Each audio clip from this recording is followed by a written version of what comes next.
તો બાળકો બે દિવસથી આપણે સોલેનોઇડ અને ટોરોઇડ એનો અભ્યાસ કરી રહ્યા છીએ. સોલેનોઇડ અને ટોરોઇડનો અભ્યાસ કરી રહ્યા છીએ.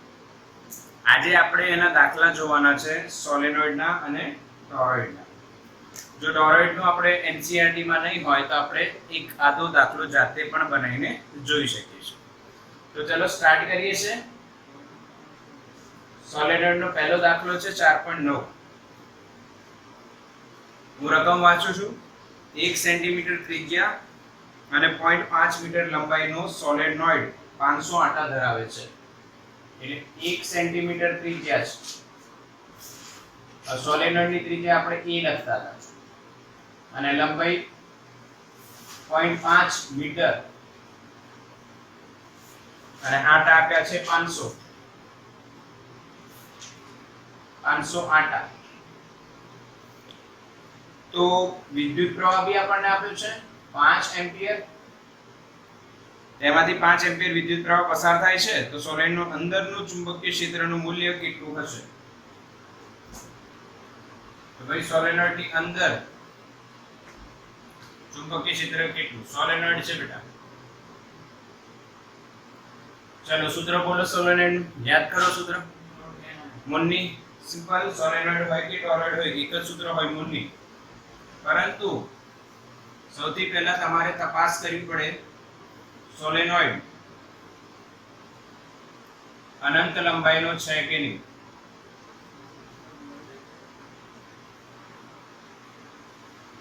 એની તપાસ કરવી પડે. અનંત લંબાઈનો સોલેનોઇડ એટલે શું હતું? અનંત લંબાઈનો સોલેનોઇડ એટલે શું હતું બેટા? યાદ કરો. L is greater than a.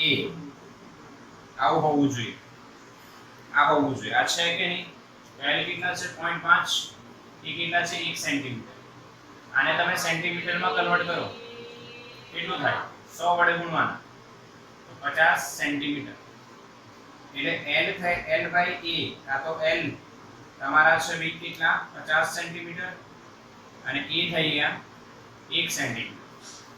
50 centimetre A 1 centimetre કરતા બહુ મોટા હોવાથી L is greater than a હોવાથી સોલેનોઇડ ની અંદર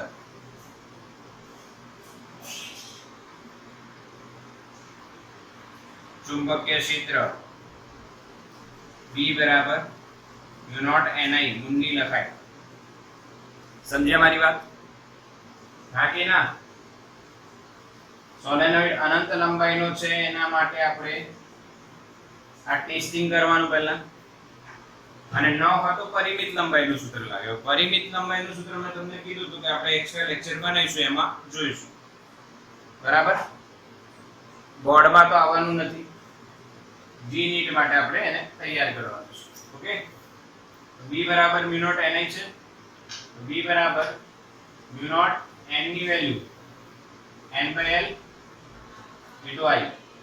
હવે અહીંયા એક વસ્તુ સમજીશું. સ્મોલ n જે છે એ n/li. પર જો ટોરોઇડ હોત આ જ રકમમાં અહીંયા સોલેનોઇડની જગ્યાએ ટોરોઇડ હોત તો ટોરોઇડ હોત તો શું થતું? n/2πr. ટોરોઇડ હોત તો શું થતું? n/2πr. ક્લિયર છે? હા હા કે ના બોલો? મેસેજ કરો. ખબર પડી n/2πr કેમ કરવાનું? n/2πr કેમ કે ટોરોઇડમાં જે લંબાઈ છે 2πr થાય. જે લંબાઈ છે એ 2πr થાય બેટા. ઓકે? રૂમ અનલોક કરી દેજો. ઓકે. હવે વેલ્યુ મૂકી દો 4π * 10⁻⁻⁷. આટાની સંખ્યા 500 છે. લંબાઈ 0.5 મીટર. તો 0.5 મીટર ને હું 5 × 10⁻1 લખું બેટા. ઓકે? I કેટલું છે? 5 એમ્પિયર. આ 5 5 કટ થઈ જાય. 5 ચોક 20 ગુણ્યા 10 ની -7 + 2 આ નીચેથી ઉપર આવે એટલે 1 એટલે +3 -7 + 3 -4. ફરી એકવાર બોલું છું સમજજો. આ -7, આ 2 0 એટલે +2, અને આ -1 ઉપર આવે એટલે +1 એટલે 1 0 વધી જાય એટલે 3 0 એટલે 1000 અને 10 ની -7 એટલે 10 ની 3 અને 10 ની -7 એટલે આપણો 10 ની -4 જવાબ આવશે. હવે આમાં 1 0 હજુ લઈ લો તો અહીંયા 1 ઓછું થઈ જશે 10 ની -3 થઈ જશે આ 0. હવે 2 પાઈ બચશે. 2 પાઈ એટલે કેટલા 6.28 ટેસ્લા આન્સર રહેશે 6.28 ટેસ્લા ગુણ્યા 10 ની -3 મિલી ટેસ્લા भी તમે આને કરી શકો છો. બોલો સિમ્પલ છે એકદમ, હા કે ના? ખબર પડી? ક્લિયર ને? સિમ્પલ મુન્ની લગાવો બીજું કશું જ નથી. ચાલો સ્ક્રીનશોટ લઈ લો. ઓકે, સ્વાધ્યાયનો એક દાખલો છે જે આના પર 20 છે 4.8 ચલો તો 4.8 કરીશું. સ્વાધ્યાયનો દાખલો 80 સેન્ટીમીટર લંબાઈના એક સોલેનોઇડ પર પાસ પાસે દરેક 400 આંટાવાળા 5 આવરણ વીંટાળેલા છે.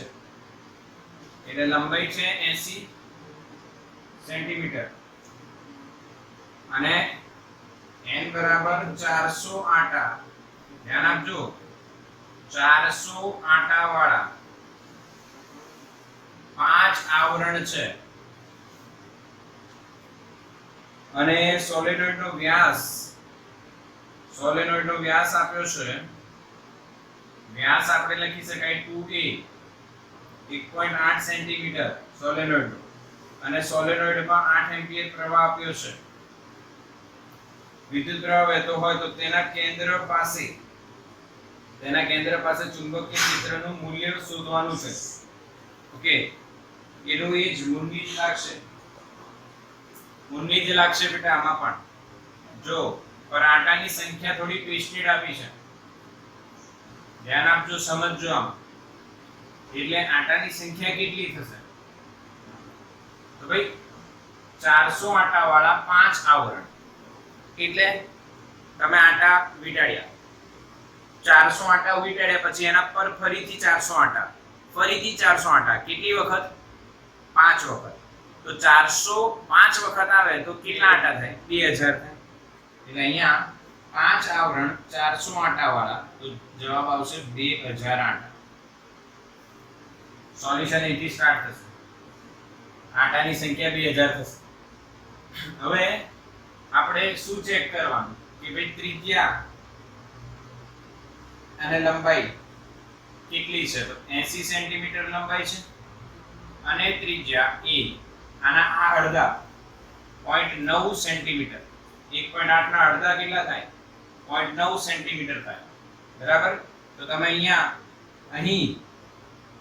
L greater than a હોવાથી હવે આવું તમે કઈ રીતના કહી શકો બેટા? આ 80 સેન્ટીમીટર અને આ 0.9 સેન્ટીમીટર એટલે બહુ જ નાનું કહેવાય.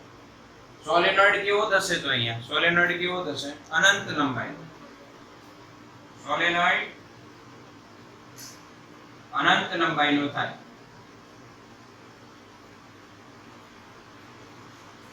આ વસ્તુ ખબર પડી? L is greater than a હોવાથી સોલેનોઇડ અનંત લંબાઈનો થાય તો સૂત્ર કયું લાગશે? V બરાબર V naught Ni.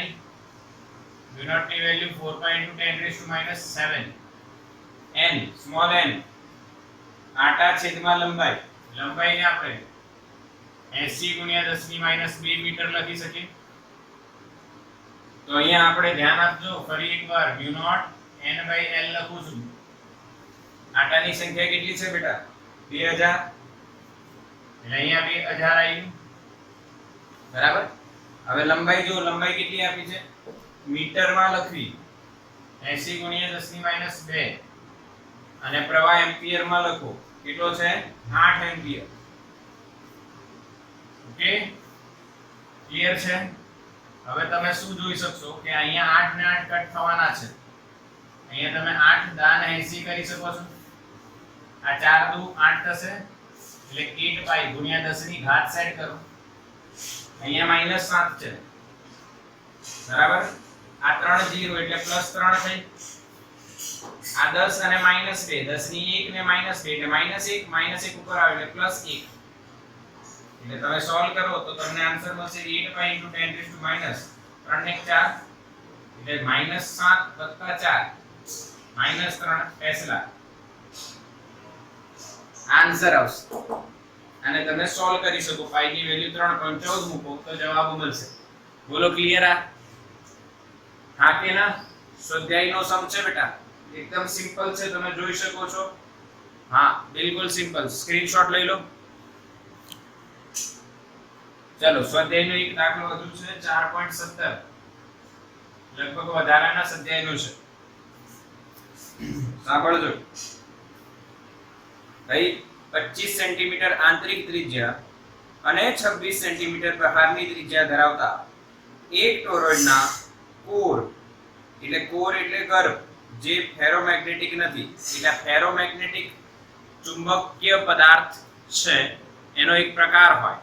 ડાયામેગ્નેટિક, પેરામેગ્નેટિક અને ફેરોમેગ્નેટિક, જે આપણે ચેપ્ટર 5 માં આવવાના છે એટલે એની ચિંતા નહીં કરવાની કે આ ફેરોમેગ્નેટિક શું આવ્યું. ઓકે. ની આસપાસના તારના 3500 આંટા વીંટાળેલા છે. જો તારમાંથી 11 એમ્પિયર વિદ્યુત પ્રવાહ પસાર થાય તો ત્રણ કેસમાં ચુંબકીય ક્ષેત્ર આપણે શોધવાનું છે. તો સૌથી પહેલી વાત કરીએ આકૃતિની. એકદમ સિમ્પલ છે, ટોરોઇડ છે. ટોરોઇડ તમને ખબર છે બેટા, આપણે કઈ રીતે ના ભણ્યા છે. એની અંદરની ત્રિજ્યા તમને આપી છે r1 25 સેન્ટીમીટર અને બહારની ત્રિજ્યા આપી છે r2 26 સેન્ટીમીટર. ઓકે.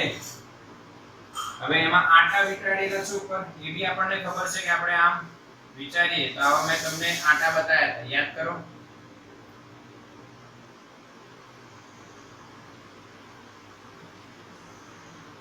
આવા આંટા છે બેટા.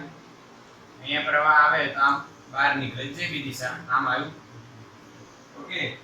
આંટાની સંખ્યા આપી છે બેટા આપણને 3500 અને પ્રવાહ આપ્યો છે તારમાંથી આપણને 11 એમ્પિયર. ઓકે.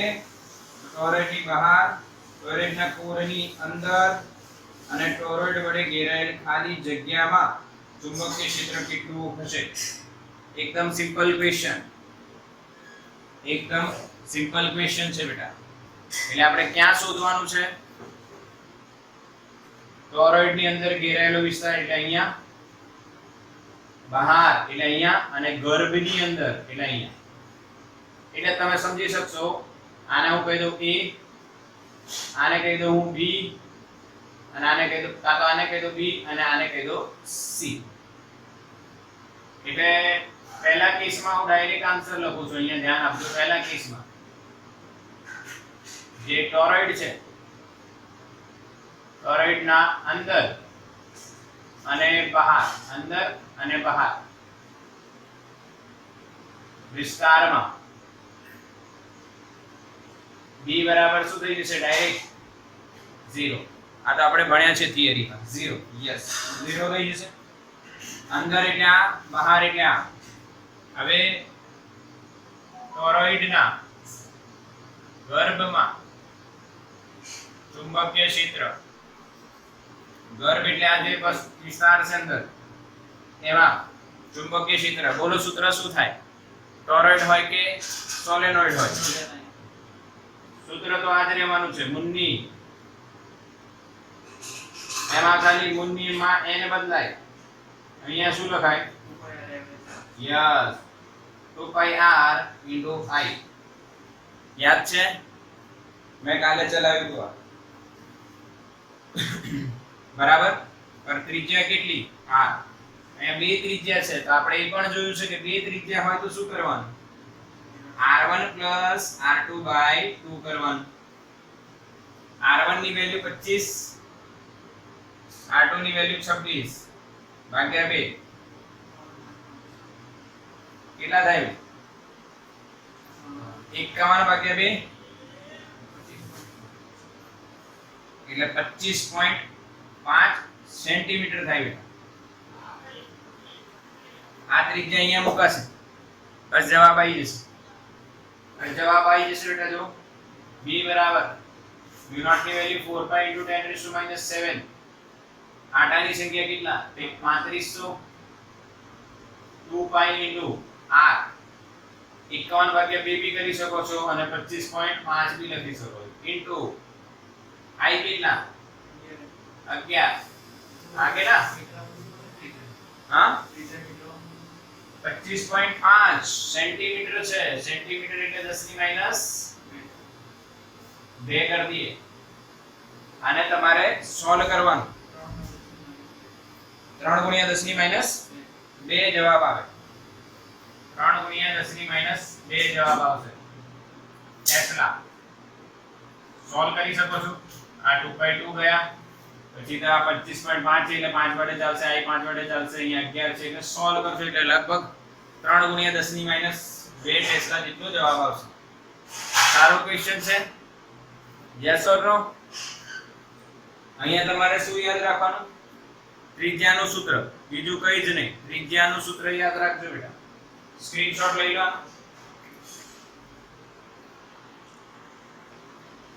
તો બાળકો નવો ટોપિક જે છે એનું નામ શું છે? જો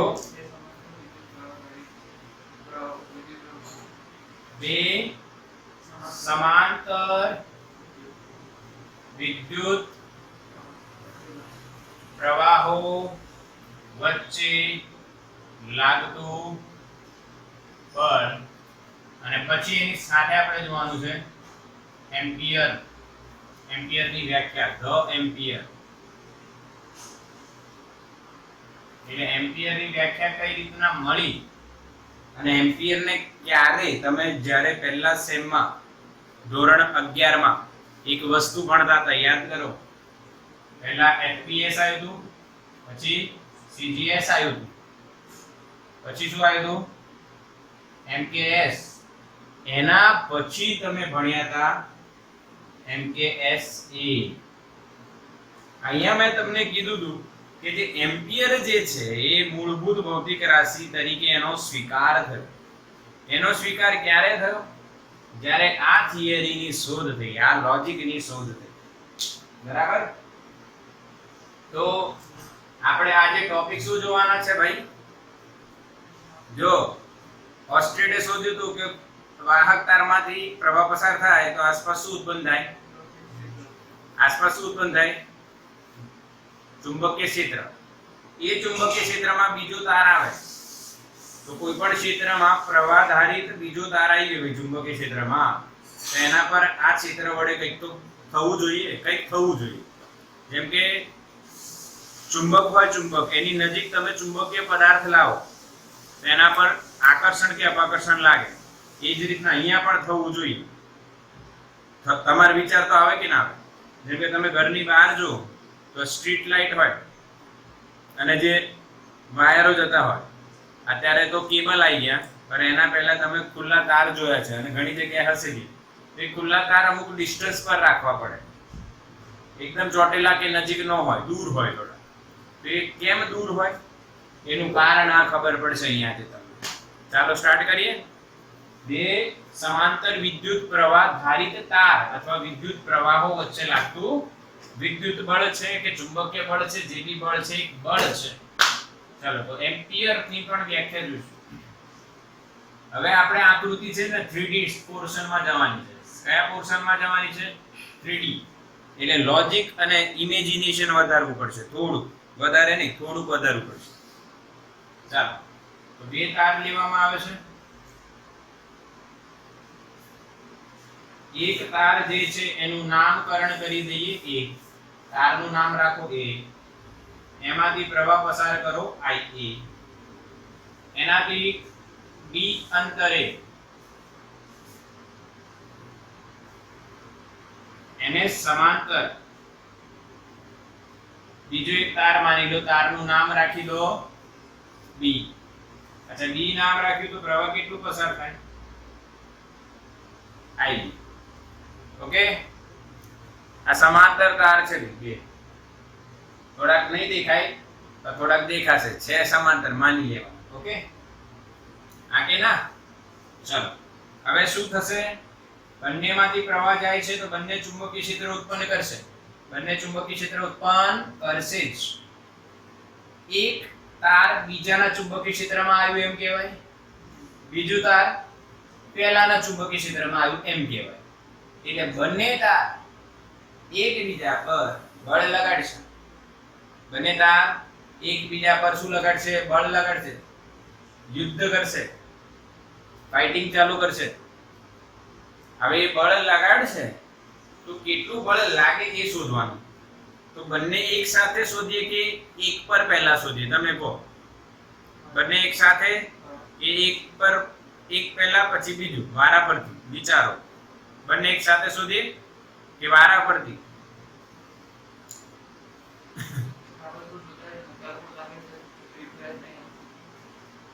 બંને એક સાથે કે વારા ફરતી?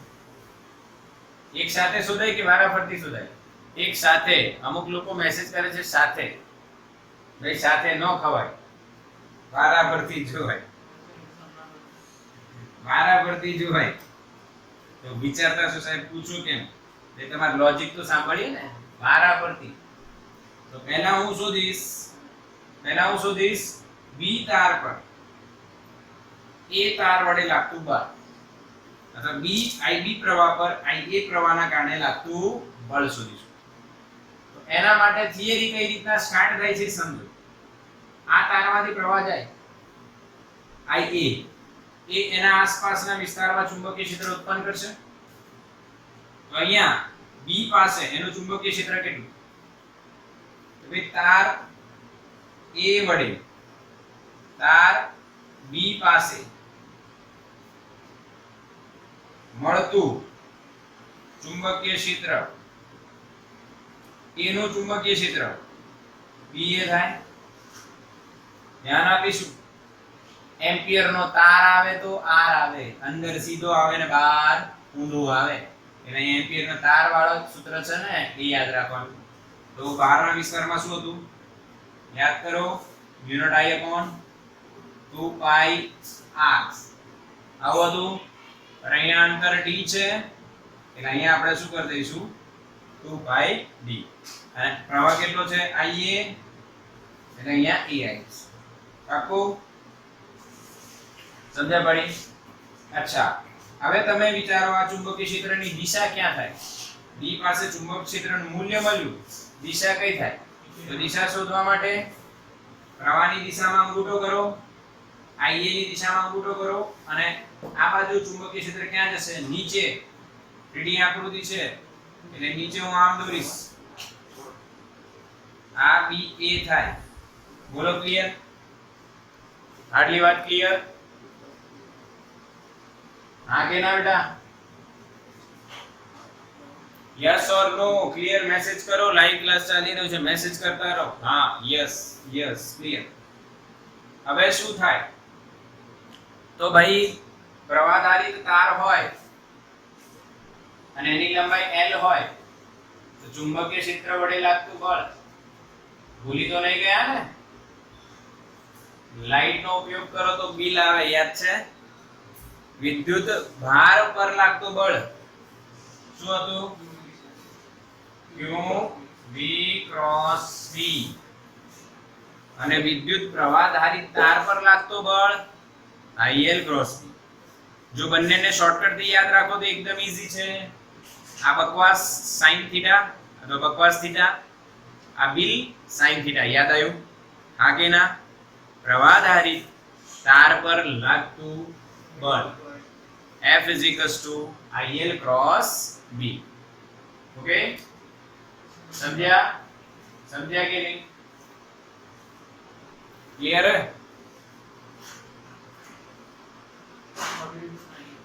ઓકે, હા. હવે અહીંયા આપણે તારની લંબાઈ લેવી પડે.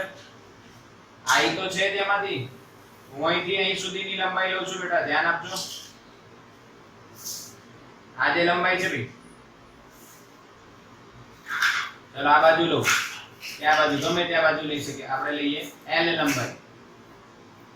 આ જે પ્રવાહ ખંડ બનશે એ કેટલો થશે IN, હા કે ના?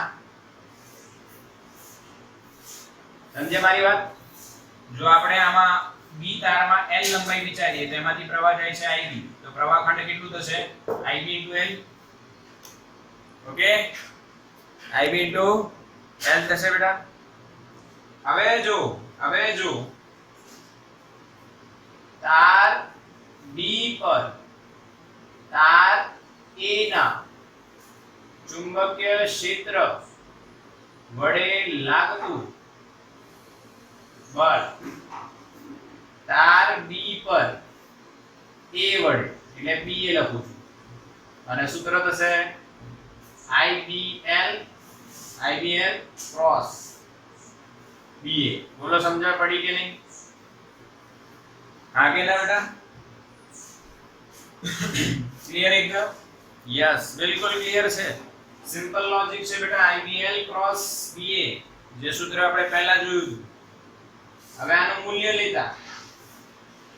લઈએ તો IBL * BA sin, ખબર છે ને, ક્રોસ ગુણાકારમાં sin આવે, sin.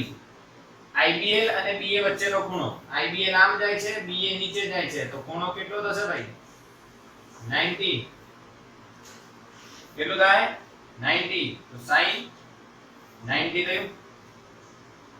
બસ જવાબ આવી ગયો બેટા, ચિંતા નહીં કરો, બિલકુલ જવાબ આવી ગયો. હવે તમે શું કરશો, IBL BA ની વેલ્યુ મૂકો μ0 IA/2πd. તો ફાઇનલ ગોઠવણી કરું છું, μ0 IA/IB * L/2πd. આ થયું B તાર પર A તાર વડે લાગતા બળનું મૂલ્ય, એટલે બે વિદ્યુત પ્રવાહ વચ્ચે લાગતા બળનું મૂલ્ય થયું. આગે ના સમજણ પડી? સમજણ પડી કે નહીં? ક્લિયર થયું? ઓકે, સમજાય છે ને? બિલકુલ. ચલો બેટા, તો અહીંયા આપણે શું જોયું? મૂલ્ય કેટલું એ જોયું.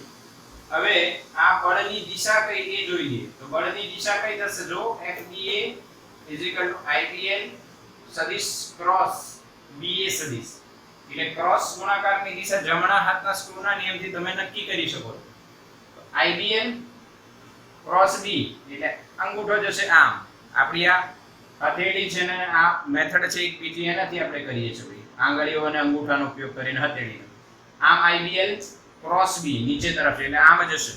આ તમે સ્ક્રૂ કરો તો આમ થશે, તો બંનેમાં એક જ દિશા આવશે, FBA. સમજણ પડી? આ બાજુ જાય. હવે એક બીજો પ્રશ્ન એવો આવે કે શું આવું જ B તાર વડે A તાર પર બી બળ લાગશે? તો તાર A વડે અથવા તાર A પર તાર B ના ચુંબકીય ક્ષેત્ર વડે લાગતું બળ, ધ્યાન આપજો. હવે ચોપડીમાં તારવેલું નથી, હું તમને તારવીને આપું છું. અહીંયા આપણે IAL ખંડ લઈએ, આની બી લંબાઈ આપણે L જ લઈએ માની લો. હવે અહીંયા ચુંબકીય ક્ષેત્ર કઈ બાજુ જાય? B નું ચુંબકીય ક્ષેત્ર કઈ બાજુ છે? તો પ્રવાહ B નું IB આમ છે, ચુંબકીય ક્ષેત્ર ઉપર જશે બેટા. B કોનું? B નું. સમજ્યા કે નહીં? IB પ્રવાહના કારણે આ બિંદુ આગળ ચુંબકીય ક્ષેત્ર કેટલું મળશે? BB. સૂત્ર એટલું જ રહેશે, μ0 I/2πr. ઓકે, IAL અને B વચ્ચે ખૂણો કેટલો બનશે બેટા? 90. તો સૂત્ર શું લાગશે? FA પર B વડે, એટલે IAL cross BB. IAL cross BB. પાકો? હવે મૂલ્ય લખું છું, AB IFAB બરાબર IAL ઇન્ટુ BB, એટલે IB પ્રવાહ કારણને એ પાસે જે ચુંબકીય ક્ષેત્ર મળે છે BB, એનું મૂલ્ય કેટલું? તો આ જ સૂત્ર લાગશે mu naught I પર B તારનું છે એટલે IB upon 2 pi અંતર કેટલું થશે? D જ છે એટલે D. આની ગોઠવણ કરો પરંતુ એના પહેલા BB sin IAL અને BB વચ્ચેનો ખૂણો કેટલો થશે? અહીંયા બી 90, આના જેવું જો સેમ ટુ સેમ 90. હવે વેલ્યુ મૂકો IAL BB ની value mu naught I upon 2 pi D, mu naught I upon 2 pi R એની જ આવશે, પરંતુ B માં પ્રવાહ IB છે, આના જેવું જ છે, ખાલી A ની જગ્યાએ B થઈ ગયું છે. હવે આની ગોઠવણ કર દો તો આન્સર આપણને આ મળશે બેટા. તમે એક વસ્તુ જોશો કે આ આન્સર જે આવ્યો અને આ આન્સર છે બંને same to same copy paste છે એકબીજાના.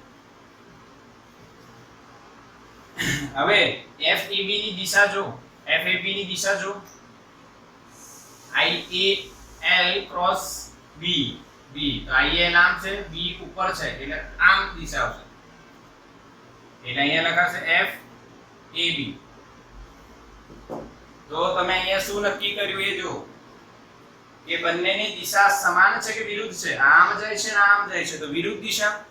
અને મૂલ્ય સરખું અને દિશા વિરુદ્ધ હોય તો લખાશે અહીંયા FBA અને FAB નું મૂલ્ય સરખું છે, પર જો દિશા બતાવશો આગળ શું આવી જશે?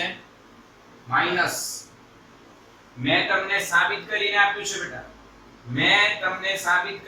બંનેના મૂલ્ય શોધ્યા અને બંનેની દિશા બતાવી છે જો. ઓકે, સમજ્યા? આનો સ્ક્રીનશોટ લો. મૂલ્ય આવડ્યું કે નહીં? એક મિનિટ ધ્યાન આપજો, મૂલ્ય યાદ રાખવાનું છે આપણે. mu naught IAIB into L upon 2 pi D, એટલે એક સિમ્પલ લોજિક છે. D શું છે? બે સમાંતર તારો વચ્ચેનું અંતર. IA અને IB એમનામાંથી વહેતો પ્રવાહ છે. પાકો સ્ક્રીનશોટ લો.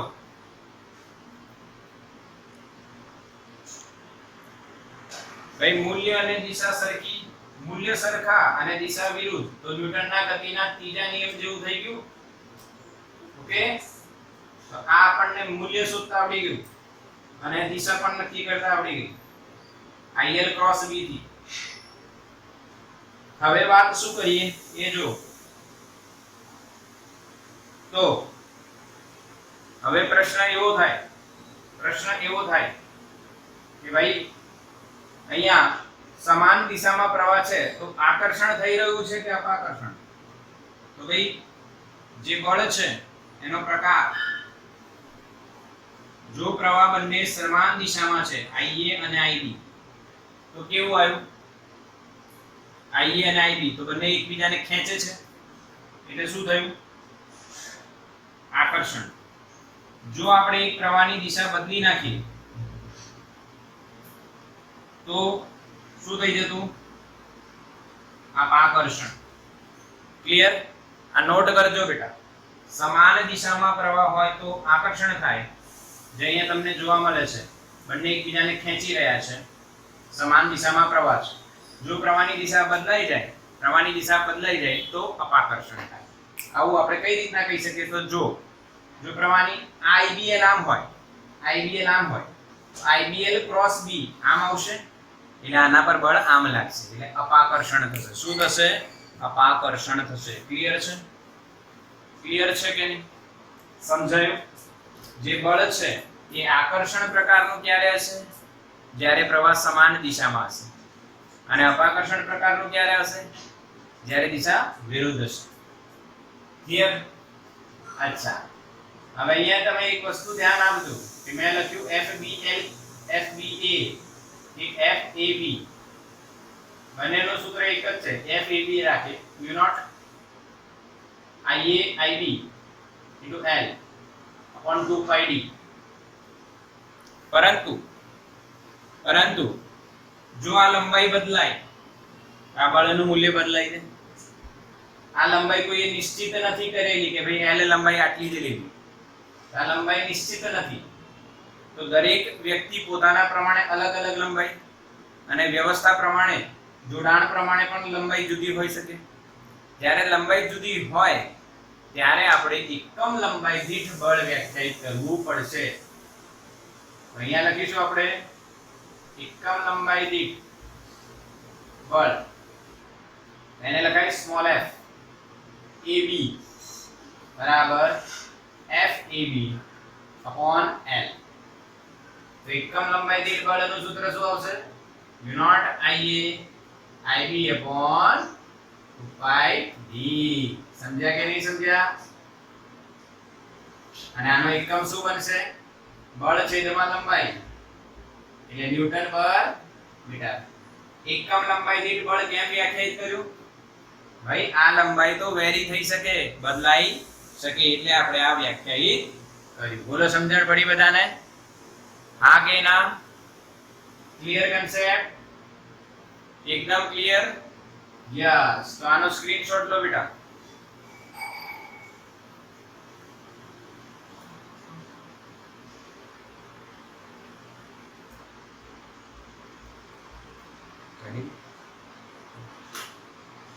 Okay done?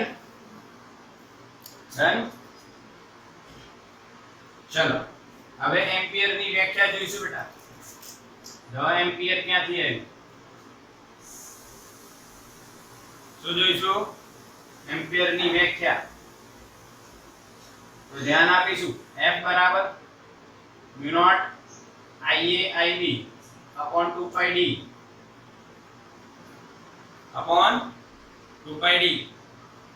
આપો આ સૂત્રમાં આપણે mu naught ની વેલ્યુ કેટલી મૂકવાની? 4.45 into 10 raised to minus 7. D ની વેલ્યુ મૂકો 1 મીટર અને Ia અને IB ની વેલ્યુ મૂકી દો 1 એમ્પિયર અને સોલ્વ કરો. આનો એકમ ટેસ્લા મીટર પર એમ્પિયર યાદ હોવો જોઈએ. અને સોલ્વ કરો તો શું આન્સર આવે? ધ્યાન આપજો. 4 pi into 10 raised to minus 7 1 into 1 upon 2 pi d. d ની વેલ્યુ કેટલી? 1. તો તમે આને સોલ્વ કરો તો તમને 2 into 10 raised to minus 7 કે 2 pi 4 pi છે એટલે 2 વધશે. ન્યૂટન પર મીટર એકમ છે. આન્સર આવશે. આના પરથી એમ્પિયરની વ્યાખ્યા બનશે. આના પરથી એમ્પિયરની વ્યાખ્યા બનશે. તો જો કઈ રીતના એમ્પિયરની વ્યાખ્યા બનશે એ સમજો કે ભાઈ એકબીજાથી 1 મીટર અંતરે શૂન્ય અવકાશમાં રહેલા બે સમાંતર તારોમાં જે વિદ્યુત પ્રવાહ પસાર કરવાને કારણે, જે સમાન વિદ્યુત પ્રવાહ પસાર કરવાને કારણે તેમની વચ્ચે લાગતું એકમ લંબાઈ દીઠ બળ 2 × 10⁻7 ન્યૂટન પર મીટર થાય તો એમનામાંથી પસાર થતો સમાન પ્રવાહ કેટલા એમ્પિયર હશે? 1 એમ્પિયર. ફરી એકવાર બોલી, ચિંતા ના કરતા. કે વ્યાખ્યા એવી છે, બધી વસ્તુ એક એક બોલવાની. mu naught એટલે શૂન્ય અવકાશની પરમિએબિલિટી છે, એટલે શૂન્ય અવકાશમાં મૂકેલા છે એવું બોલવાનું. અને પછી આટલું બળ લાગે એકમ લંબાઈ દીઠ તો એમની માંથી પસાર થતો સમાન પ્રવાહ કેટલો હશે? 1 એમ્પિયર. ધ્યાન આપજો. અલગ રીતના પણ તમે બોલી શકો છો ભાઈ. એટલે સિમ્પલ લોજિક શું છે કે એકબીજાથી 1 મીટર અંતરે રહેલા અથવા એકમ અંતરે રહેલા શૂન્ય અવકાશમાં રહેલા બે સમાંતર તારોમાંથી જે સમાન વિદ્યુત પ્રવાહ પસાર કરતા તેમની વચ્ચે લાગતું એકમ લંબાઈ દીઠ બળ 2 × 10⁻7 ન્યૂટન પર મીટર થાય તો જે સમાન પ્રવાહ છે એ બેટા કેટલું હશે? 1 એમ્પિયર. આને કહેવાય એમ્પિયરની વ્યાખ્યા. હવે આ બળ માપવા માટે એક કરંટ બેલેન્સ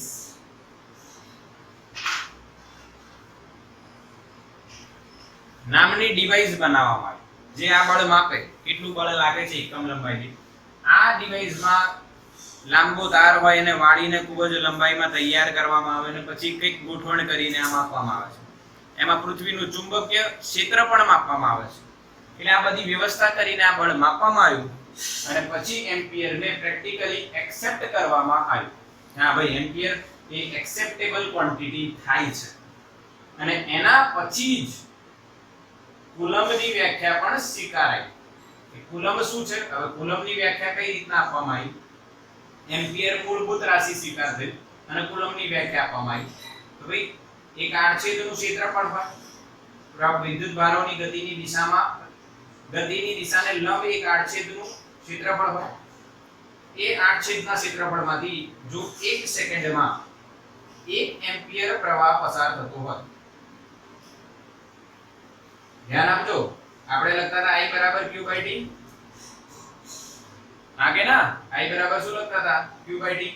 એનો મતલબ જો T 1 સેકન્ડ હોય અને I 1 એમ્પિયર હોય તો 1 એમ્પિયર પ્રવાહ 1 સેકન્ડમાં પસાર થતો હોય તો એમાંથી પસાર થતો વિદ્યુત ભારનો જથ્થો 1 કુલમ્બ છે એમ કહેવાય.